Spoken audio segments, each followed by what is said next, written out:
But right now, it's time to welcome back our dear agony uncle, Philip Hodson. Nice to He's see back you. with us. And this morning, Philip is going to be discussing how you can go about tackling the problem of spots and acne. Now, that's right now. A bit later on this morning, you're going to be talking about all sorts of different problems, aren't you? That's right. Philip, can I read you a few of the letters that we've had in, first of all? Here's one. I'm so embarrassed to go swimming because I've got spots on my chest and back. Please, could you advise me on what to do? That's from a young man. And then here's one to the agony uncle. It says, I'm fed up of squeezing spots and wasting my money on spot stuff which doesn't work. Another one here. I go to a mixed school and I get called horrible names like bean face. Yuck. There is no one I can talk to except you on growing pains. I think spots are the reason why a boy has never asked me out in my life. Please, please, please help me solve my problem. I'm probably the most ugly girl in my school. It's so bad I could kill myself. Please don't think I'm silly and I'll get over this problem, because I won't. I mean, they're desperate. It isn't silly, and it's not something that adults should dismiss and say, well, you'll be all right when you're 26, because that seems like eternity.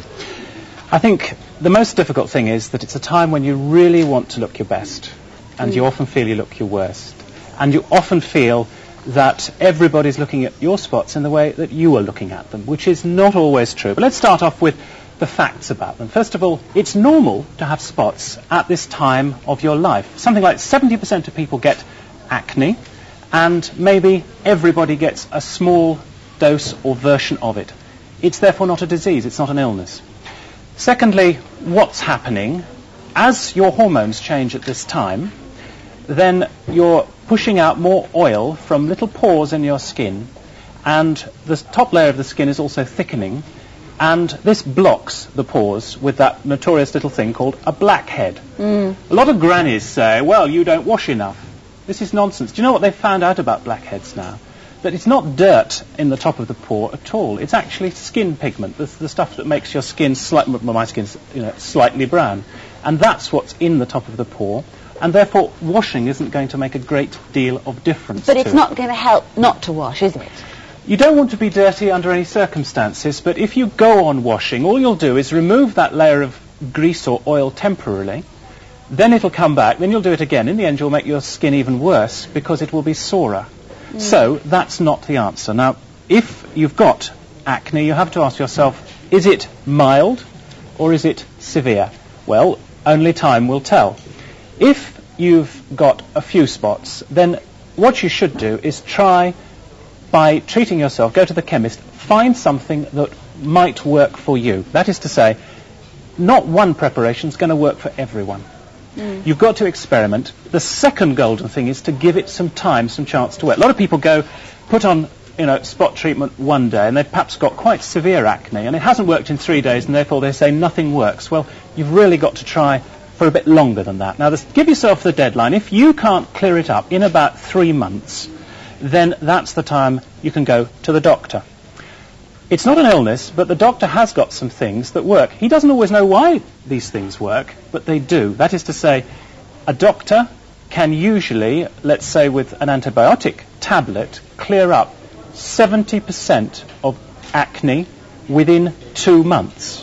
Some people have to wait a bit longer than that, but they've got to give it a chance for 2 to 8 months. And even after that, you've got to go on taking the pills, because acne is something that can affect you from about, when you go into puberty, 13, 14, right up to 24, 25. It feels awful. I wouldn't underestimate it. I think one of the things that you could also do if you want to know more is get a very good book called Acne, Advice on Clearing Your Skin. It's by a very nice dermatologist, Professor Marks, dermatologist, expert on skin. It's published by Thorson's, £2.95p. You get it only on certain parts of your body because that's where the big pores are.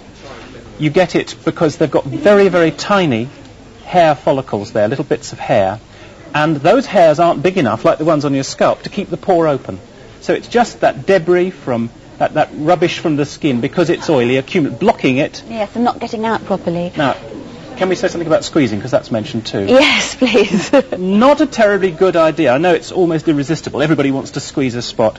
But you have as much chance of making the rubbish go inwards and infecting more skin as getting the stuff out. And also, your hands are nearly always dirty. If you must squeeze and do what we call go gardening, then please wash your hands first.